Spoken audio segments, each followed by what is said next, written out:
Querido profesor Ferreira, le esperábamos, los estudiantes, ansiosos por continuar la clase, porque se mencionaron nombres en la última clase y nosotros también hemos investigado, como usted nos pide en literofilosofía, a no tragar entero. Usted mencionó a Uribe, ¿verdad? Álvaro Uribe Vélez, usted lo mencionó cuando habló de Pastrana y habló de Alfonso López Michelsen antes de Pastrana. También estuvieron por allá presidentes como Samper en aquella época, pero después de Pastrana vino Álvaro Uribe Vélez, las cuestiones del Plan Colombia y unas cuestiones, pero nos interesa este de Pastrana, porque este juez sí es el de la silla vacía y el cual usted aclaró las cuestiones con el padre Misael, que fue mucho anterior allá en los años. Y durante Misael Pastrana Borrero sucedieron cosas, tantas cosas, acercamientos con las FARC. Bueno, en este periodo, pero yo quiero saber quién es aquel que está allá en la esquinita, nuevo en mi aula de clase. Me dicen el burro, profesor. ¿Y por qué? Porque mi mamá dice que yo soy el más bruto, que yo solamente puedo servir para las clases del profesor Robinson Ferreira, que yo no sé ni matemáticas ni nada. Dígale a su señora madre que para viendo novela y no la ayuda en ninguna materia, sino que le pone profesores para que le enseñen y paga mientras ella ve las novelitas. Dígale que usted, si le está diciendo bruto, dígale que el asno y el burro no son tan brutos. Y que Bruto fue Brutus Maximiliano, uno de los hombres grandes que logró acabar con el Imperio Romano.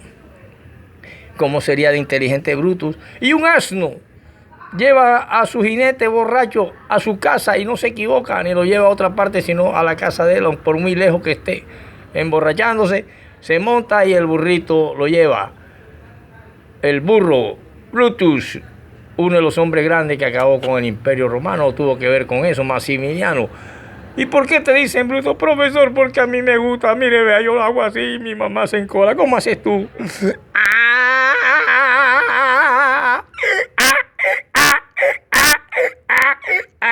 Y entonces ella, como está viendo la novela, se pone cabrera y me dice, pelado, tú eres un burro. Y los hijos de puta pelados me han clavado ahora el burro. Ya vio, profesor. Entonces yo me siento bien en su clase. Ah, qué bueno. Sí, querido alumno, en las culturas existen muchas, en los libros antiguos, entre eso la Biblia, hay muchas cuestiones que corregir, pero se toma lo esencial. Por ejemplo, nosotros sabemos que existen monedas. Existió el denario, las monedas de plata, las monedas de oro en la antigüedad. Y por eso yo me refiero a que hubieron muchos nombres en la antigüedad que debido a sus cuestiones lingüísticas había que aclarar. Como yo les estoy aclarando que el gobierno de Pastrana, el hijo, no de Misael, fue de 1998 al 2002. Yo creo que después del 2002 vino el de Álvaro Uribe Vélez. Y sí, profesor, yo le investigué bien el de Álvaro Uribe Vélez y eso yo también se le iba a preguntar y por eso estoy compitiendo aquí con el burro, porque el burro dice, parece que el profesor mencionó a un Álvaro Uribe Vélez. ¿Quién era ese tipo? Bueno, hablaremos de él porque es uno de los presidentes más polémicos que ha tenido Colombia en toda su historia. Polémico por muchas razones, con él surge el famoso Plan Colombia y una cuestión que poco a poco y que hay que buscar, que ha sido señalado con el dedo, pero nadie ha preguntado el por qué. Y cambio con Pastrana, hubo un acercamiento con algo que se llama FARC. Fuerzas Armadas Revolucionarias de Colombia. Yo les voy a hablar porque durante el gobierno de Pastrana sucedieron muchas cosas. Sucedieron muchas cosas de Pastrana y en Pastrana también se vio el Plan Colombia.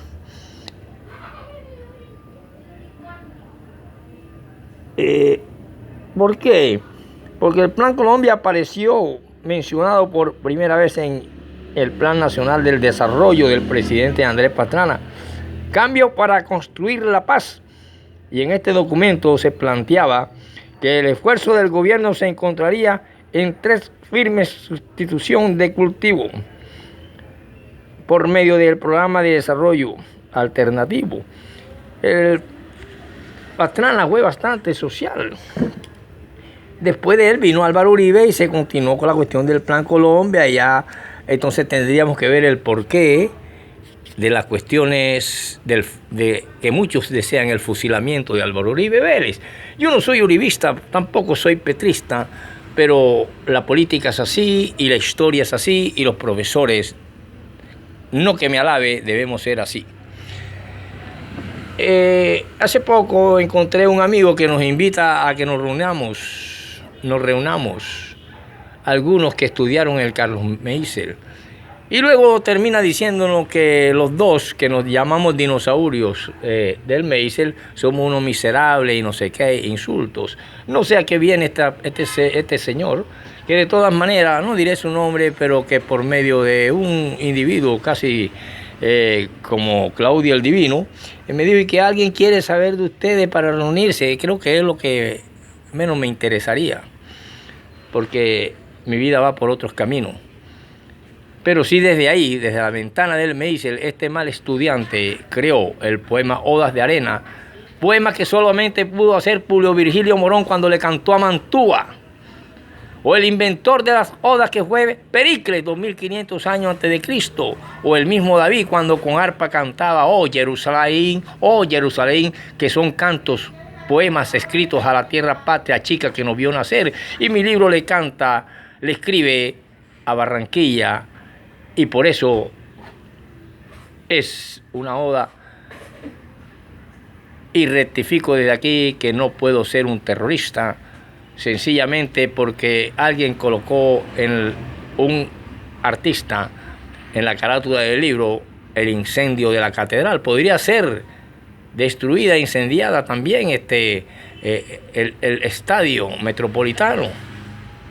Eso lo hizo el que hace las carátulas de los libros, sencillamente porque en uno de mis versos dice que el día que Barranquilla sea destruida como Troya, será feliz, muy feliz mi Barranquilla, porque todas tus generaciones te cantaré desde el cielo infinito, y serán nuestras lágrimas y nuestros suspiros quienes te arranquen de las garras de las llamas, y nunca te olvidaremos ni a escondillas, querida Barranquilla. Eso lo escribí desde una ventana cuando hacía el primero bachillerato, ahí en el año 66, época creo que de Carlos Llera Restrepo.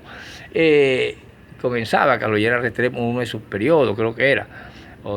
Entonces era Carlos Llera Restrepo, yo del Meisel escribí y me inspiré en mis primeros versos para escribir Odas de Arena, que tiene alrededor de 80 y pico de versos. Entre eso está Satanás el soberbio, voz de almas muertas, que tiene que ver con los campesinos de la gleba de Junta de Rusia.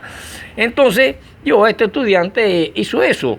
Y el que hizo la carátula, buscando un símbolo de Barranquilla, que para eso nos vamos a reunir varios poetas y escritores en el Centro de Negocios Cresca, tengo que explicar esas cosas que les estoy dando por YouTube y que no se les he dicho a nadie. Él buscó algún símbolo de Barranquilla y se imaginó la guerra de Troya de la Ilíada de Homero y colocó ese símbolo, la catedral, en llamas. Y muchos me han dilapidado como a Álvaro Uribe Vélez de terrorista, de no sé qué y de no sé cuándo, o como le dicen muchos a la farsa y a otros. Pero así es la política y nosotros los artistas no tenemos culpa. Yo creo que para las épocas de Arango y entre Uribe y un poco el anterior, creo que fue Samper, algo así, después de Turbay, bueno, ahí después hablaremos de esa gente, nace un gran hombre llamado Arango, el nadaísta. Pero después hablaremos de esa forma de literatura y vámonos a lo que le quería decir de las cuestiones. Resulta que existen muchas fechas marginales que se han dado por conveniencia de acuerdo con los conceptos cristianos. Nosotros sabemos también que debido a las primeras Olimpiadas que se realizaron en el 776 a.C., hubieron cuestiones por conveniencia. Por ejemplo, la Galia Transalpina, no confundirlo con la Galia Cisalpina, que es en Italia, de aquí viene Francia.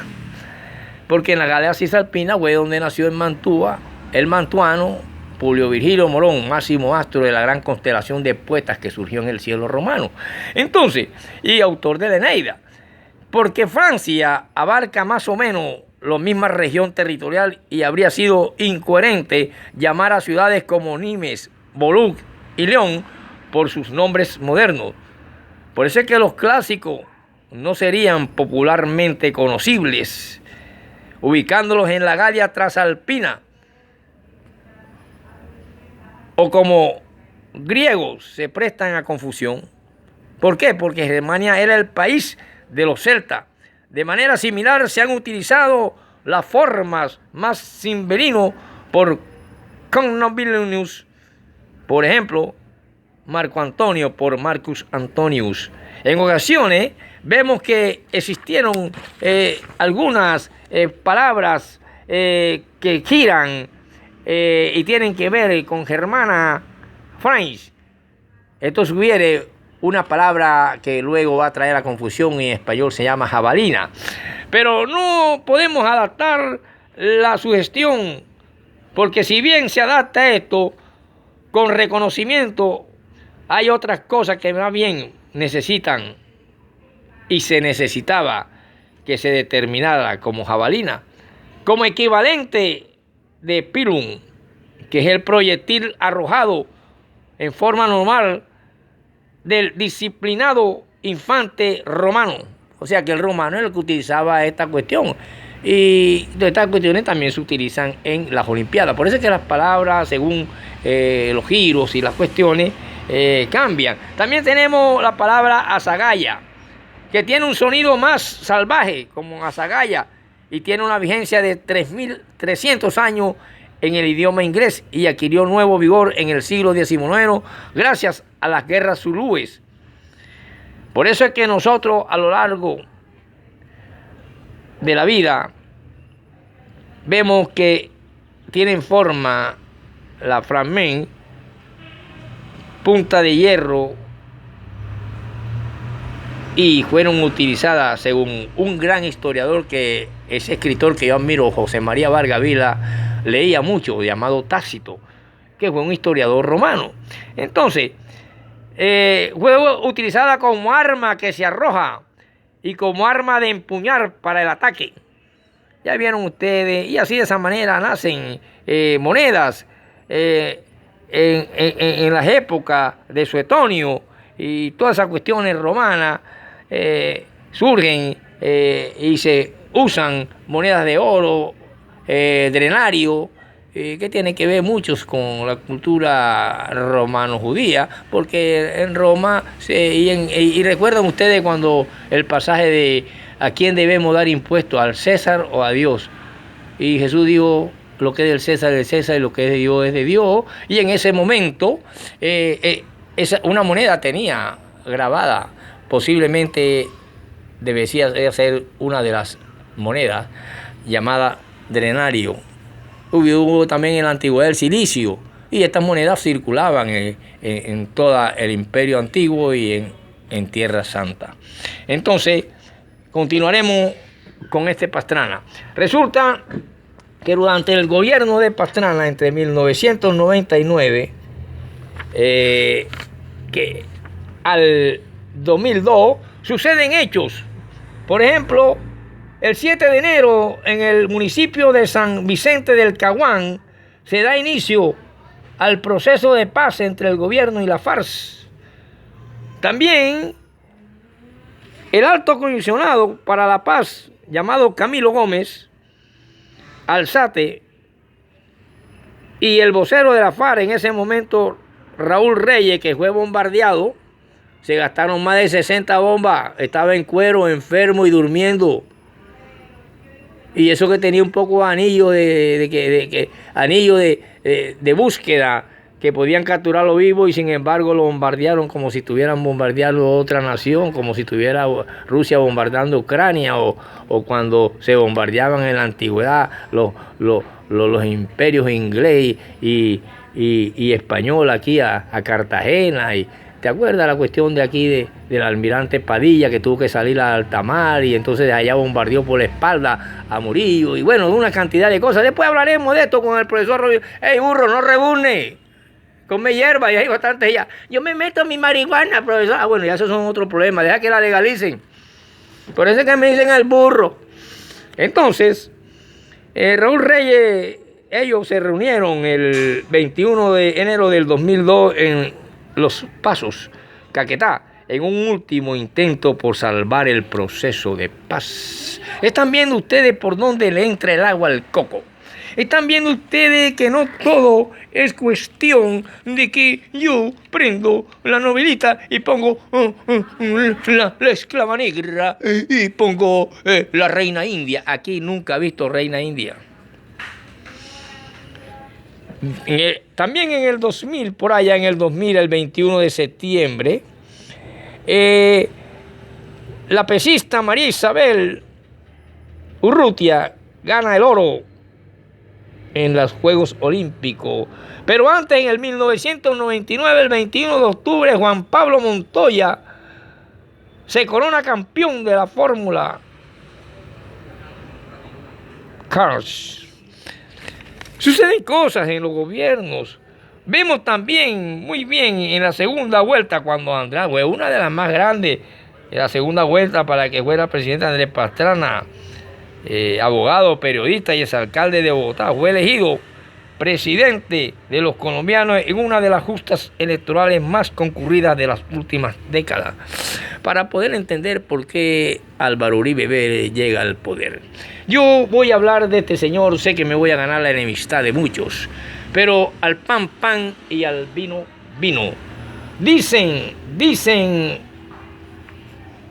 las Sagradas Escrituras, y no soy sacerdote, sino que tengo cursos de bibliología y hice por ahí uno de teología laica y tengo unos diplomados en esta ciencia. Por lo tanto, el que estaba condenado al analfabetismo hoy les habla así: al pan, pan y al vino, vino. Si usted fuera Álvaro Uribe Vélez, ¿qué hubiera hecho? Si usted encuentra que de pronto una columna de hombres uniformados llega y maltrata a su padre, a su madre y a su esposa a cachazos y a golpes, y los amarra y se los lleva o los secuestra, es la costumbre de la época en que domina las fuerzas armadas de izquierda. Si usted toma y ve que unos bandidos llegan a su casa, como sucedió aquí en Barranquilla cuando hablé de los individuos que ultrajaron una vivienda guajira, poseyeron a la mujer y quedó grabada en unas cámaras ocultas, hicieron y deshicieron con ella, la sirvienta hasta la perrita, robaron y saquearon y se fueron. Después fueron apareciendo muertos uno por uno, porque era la mafia guajira quien dominaba Barranquilla. Después, si usted está en su hacienda y usted ve que su abuelo es maltratado sin piedad ni misericordia y le pega un cachazo, porque estos están armados y son dañados y son 50 contra 3 personitas, 5 personitas en una hacienda lejana, afuera de las ciudades, y le parten la cabeza a cachazo y muchas veces se lo llevan y después le piden plata, se llama secuestro. Y tantas cosas que suceden. ¿Usted qué haría? Si usted tiene poder y reúne una cantidad de campesinos, reúne una cantidad de gente honrada que quiere defender su hacienda y se le llaman autodefensas para salvar lo que ya la policía ni el ejército pueden, porque están en sus misiones y no pueden estar día y noche en las fincas metido. Y si usted sucede y hace eso, igual que los masones, que comenzaron con unos albañiles honrados, honestos, que hablaban de sus obras de albañilería y el arte gótico en las tabernas de London, en Inglaterra. Pero después, poco a poco, se llenó de industriales y de gente y de criminales, etcétera, etcétera. No es culpa de los que iniciaron esto, o sea, aquellos albañiles. Así se iniciaron con campesinos honrados las autodefensas. Después entraron gente con sus intereses propios y se convirtió en mafia. Si usted fuera Álvaro Uribe Vélez, ¿no hubiera hecho lo mismo? Le dejo esa incógnita, queridos estudiantes, para que tú me busques de tarea una opinión acerca de esto. ¿Cómo que te llama? El burro, profe, pero espere, porque quiero... No, vaya a fumar marihuana aquí, no, eso no lo permito nunca. Me hace el favor, burro, rebuzna todo lo que quieres. ¿Cómo es que tú rebuznas?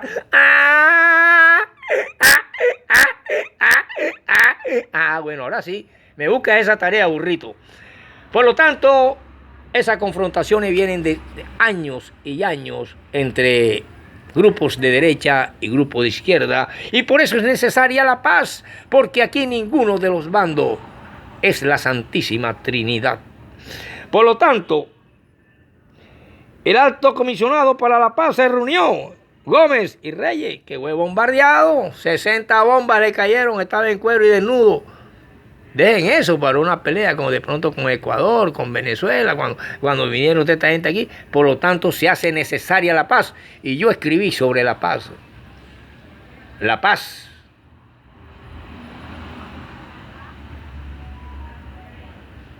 se enarbola cuando la guerra ya no es necesaria. Pero la guerra resurge cuando la paz no es necesaria ni suficiente. Usted es Maquiavelo, profesor. Así es, ¿cómo que te llamas tú? La pulga recha. Bueno, sí, está bien, soy Maquiavelo. Pero Maquiavelo no tenía culpa de nada, él escribía como eran los hombres de su época. Yo estoy hablando según lo que estoy viendo con todos estos presidentes desde que era niño, desde que empecé a escuchar sobre Gaitán, Rojas Pinilla, Frente Nacional, hasta nuestros días. Por eso, queridos estudiantes, les hablé de Andrés Pastrana Borrero, el hijo de Misael Pastrana Borrero, y la silla vacía en el Caguán. Continuaremos en la próxima para hablarle por qué dijo San Pedro. Dice que en el corazón mismo del decálogo el Espíritu de Dios obró en los corazones de muchos cristianos en la antigüedad.